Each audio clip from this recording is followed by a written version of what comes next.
Okay, here's a number that might make you sit up. The global smart mining market. It's projected to hit USD 13,582.5 million in 2025. Wow. Yeah, that's a huge amount of money, right? And it's pouring into a sector that's, well, it's changing incredibly fast. It really is. Now, look, keeping up with all these industry shifts, it can feel like a full-time job. Definitely overwhelming. So think of this deep dive as your essential briefing. We've gone through a recent, pretty dense Global Smart Mining Market Report 2025. The one looking out to 2033. Exactly that one. And we've pulled out the key insights you really need. Our mission today. Pretty simple. Give you a clear picture of the main trends where the big growth is happening and in, how different regions are tackling smart mining, all without drowning you in data. And it's not just that 2025 number that's impressive. Yeah. The growth they're forecasting is pretty significant too. We're talking about a jump from that, 13.58 billion US dollars in 2025, Yeah. all the way up to nearly 28.7 billion by 2033. Wow. That's a compound annual growth rate, a CAGR of 9.80%. Okay, so nearly 10% growth year on year averaged out. Exactly. Yeah. It smooths out the bumps and gives a good sense of the overall expansion. And this report, it looks forward, but it also gives us context, right? With historical data from 2021 onwards. Right. So we're going to break down, what's really driving this, which technologies are leading the charge, and the different regional pictures. All right, let's dig right in then. What's actually fueling this explosion? What are the big forces pushing smart mining forward? And are there things holding it back too? Yeah, good question. The report singles out a few key drivers. High on the list is this growing global focus on sustainability. Okay. And alongside that, stricter environmental regulations. That's really pushing the industry to find, cleaner, more efficient ways to operate. Makes sense. Pressure from outside. Definitely. Then there's the simple fact of rising demand for minerals and metals globally. We just need more stuff, which means mining needs to be more productive. Right. Basic supply and demand. And third, we're seeing a real push from governments. Lots of initiatives supporting digital transformation across the board, and mining is part of that picture. So it sounds like a mix of like necessity, the regulations, the demand and opportunity with governments getting behind digital tech. That's nicely. But what about the hurdles? What's stopping everyone from just, jumping on the smart mining bandwagon immediately? Well, the report points to two main restraints. First, and it's a big one, is the cost. The high initial investment to buy and implement all this advanced tech, and the ongoing operational costs, too. That can be a real barrier, especially, for smaller or mid-sized mining companies. I can imagine. That's a lot of capital up front. It is. And the second major issue is skills. There's a lack of a readily available skilled workforce. Ah, the people problem. Exactly. You need people who can actually deploy, manage, and maintain these complex smart systems. And that requires a specific, often new, set of technical skills. Right. So you need the money, and then you need the know-how to actually make it all work. Right. Okay. Let's switch gears to the tech itself. This is the exciting part, right? Which specific areas are really seeing the fastest growth? Okay, so within automated equipment, excavators, they currently hold the biggest slice of the pie. Makes sense. They do the heavy lifting. They do. They're critical for extraction. And now with AI, IoT, automation being integrated, they're getting much smarter and safer.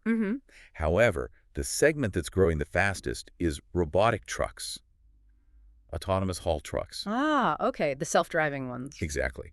The potential there is huge, boosting efficiency, cutting operating costs, and critically, improving safety by taking humans out of potentially dangerous areas. Yeah, that safety aspect is massive in mining. It really is. And you've got AI, automation, IoT, enabling things like real-time monitoring, optimizing how the whole fleet moves around the line. The major companies are adopting these pretty rapidly now. Autonomous trucks. That really feels like the future taking shape, doesn't it? Less risk, maybe more consistent operations. Okay, what about the hardware side? The physical bits that make it all possible. Right, hardware. So sensors currently have the largest market share here. Okay. And if you think about it, it makes sense. Real-time data is like the lifeblood of smart mining. Sensors are gathering that data on everything: equipment, health for predictive maintenance, safety conditions, tracking where materials are. They're the eyes and ears. Got it. Collecting the raw info. Exactly. But the segment growing really fast within hardware is intelligent systems. So the brains of the operation. Kind of, yeah.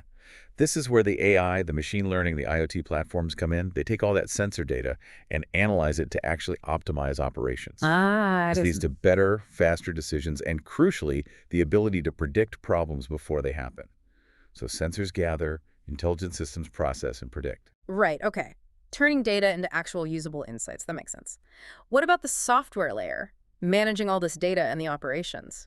Currently, data and operation management software, that category holds the biggest market share. Okay. This is the software that helps mines monitor everything in real time, run predictive analytics, automate key processes. It's pretty fundamental for a modern mine. The operational backbone, sort of? Yeah, you could say that. But the fastest growing piece within software, that's analytics solutions. Ah, so digging deeper into the data. Exactly. The ability to use AI-driven insights to really analyze the huge volumes of real-time data, that's becoming absolutely critical for making mines more efficient and making smarter decisions all along the value chain. So it's moving beyond just seeing what's happening to really understanding why and how to improve it. Precisely. And then there's the services needed to, put all this together and keep it running. Absolutely. In the services area, system integration and implementation services have the largest share right now. Right, making it all work together. Yeah. You can buy the best tech, but you need experts to integrate it smoothly, make sure your sensors talk to your software, talk to your trucks. Mm-hmm. Makes sense. But the fastest growing service segment is automated equipment training. Ah, back to the people element again. Exactly. As mines adopt more AI-driven and autonomous machines, there's this rapidly growing need for people who know how to operate them, how to maintain them, how to work alongside them safely and effectively. You can't just drop a robot truck into a mine and expect it to work. No, quite. We need skilled people. Absolutely. The human role changes, but it's still vital. Okay, let's zoom out now. Look at the global picture. Where is smart mining really taking hold across the world? Okay, globally, like we said, market size is projected at USD 13,582.5 million for 2025. And that overall growth rate, the CAGR, is 9.80%. Right. Regionally, North America currently holds the biggest piece of the pie, over 40% of the global market. 40%, wow. Yeah. Their market size in 2025 is estimated around 3.94 billion US dollars. And they're projected to grow at about 8.8% CAGR through 2033. Okay, solid growth. Within that, the U.S. is obviously the giant, followed by, strong markets in Canada and Mexico, the drivers there. Big focus on automation, digital transformation generally, plus that sustainability push we talked about, and also things like addressing workforce shortages and safety concerns, which are big issues in North American mining. Okay, so North America leads the pack currently. Yeah. What about Europe? How do they stack up? Europe's also a major player. They represent over 30% of the global market share. Right. Their 2025 market size is about $3.26 billion, with a projected TEGR of 8.6%. So pretty similar growth to North America. Okay, and within Europe? You see significant markets in places like the UK and Germany. The UK, for instance, is seeing adoption driven hard by those stringent environmental rules we mentioned. They're projected at a healthy 9.4% CAGR. Higher than the average. Yeah. And Germany, with an 8.8% CAGR, is really investing in digital transformation and using AI, especially for things like predictive maintenance. Interesting. Across Europe generally, the key factors are things like reducing carbon footprints, government incentives helping companies adopt tech, and again, that rising need for critical minerals sourced domestically if possible. Right. Okay, so North America and Europe are the big established markets, but I feel like we hear a lot about growth potential in Asia. What's the report say about the Asia-Pacific region? You heard right. Asia-Pacific, or APAC, currently holds around 23% of the global market, so smaller than North America or Europe right now. Okay. Their 2025 market size is just over $5 billion. But here's the kicker. Their projected CAGR is 11.2% between 2025 and 2033. 11.2. That's the highest regional growth rate you've mentioned. By a fair bit, yes. It is the highest globally. China's the biggest market within APAC currently, no surprise there. Yeah. But India is showing the most rapid growth, the highest country-specific CAGR globally at 13.1%. 15%, wow. Yeah. And this rapid growth in APAC, it's not just catch-up. It reflects, proactive government support, but also the chance to build smart mining infrastructure, maybe more from scratch in some developing economies. They might leapfrog some older tech. Right, less legacy infrastructure to worry about. Potentially, yeah.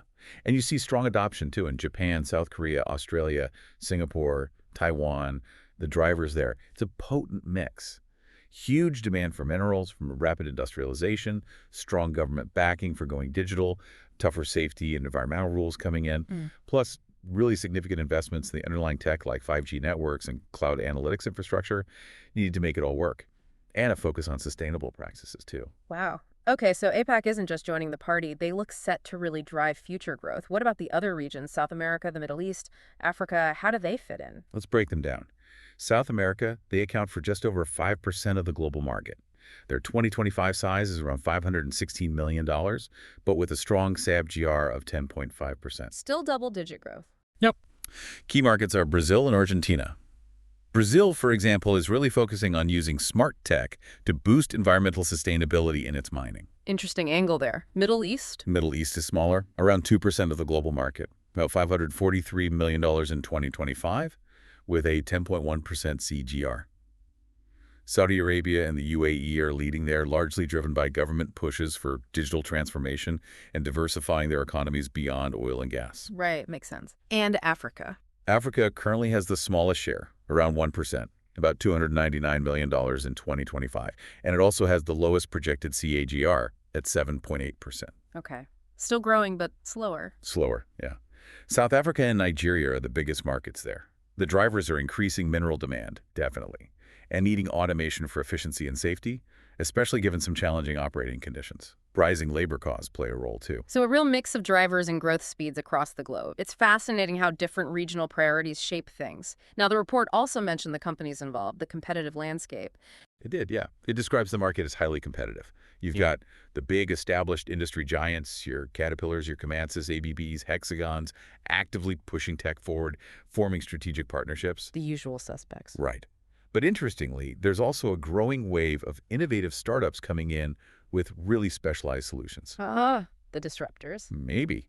This competition is definitely being fueled by all the investment going into digital transformation and sustainability across the sector. Right. Everyone wants a piece of this growing pie. Right. And the report gave a few recent examples, like March 2024, Caterpillar and Sim4Motion extending their deal on training simulators, shows that focus on skills again. Training. Then July 2023, Hexagon bought Hardline, a Canadian firm doing mine automation and remote control. That suggests, consolidation and companies wanting to offer more complete solutions. Integrating capabilities. Exactly. And just recently, September 2024, ABB launched new service packages focused on boosting productivity through proactive maintenance. So it's not just selling the gear, it's the ongoing support and optimization too. So it really sounds like a dynamic market. Established players adapting, new players emerging, lots of activity around partnerships and services. Right. Okay, let's try and wrap this up. If someone's listening, what are the absolute key things they should take away from this deep dive? Okay, key takeaways. I'd say four main things. One, this smart mining market, it's set for really significant sustained growth over the next decade. Big number. Got it. Big growth. Two, the main engines of that growth are tech advancements. Think automation, AI, IoT. That's what's making it possible. Tech-driven, okay. Three, growth isn't uniform everywhere. We're seeing different speeds, but keep a close eye on Asia-Pacific. That's where the fastest expansion is expected. APAC leading the growth charge. And four, it's a competitive space. You've got the big guys, you've got nimble startups, everyone's innovating and partnering. It's dynamic. Okay, great summary. So whether you're involved in technology, maybe looking at investments, or just interested in where resource extraction is headed, understanding these trends gives you really valuable context. It just hammers home how tightly linked things like sustainability, efficiency, and tech innovation have become in mining, doesn't it? It really does. And, it leaves us with a pretty big question to ponder, doesn't it? When you think about the relentless global demand for raw materials on one hand, and this urgent push for more sustainable ways of doing things on the other.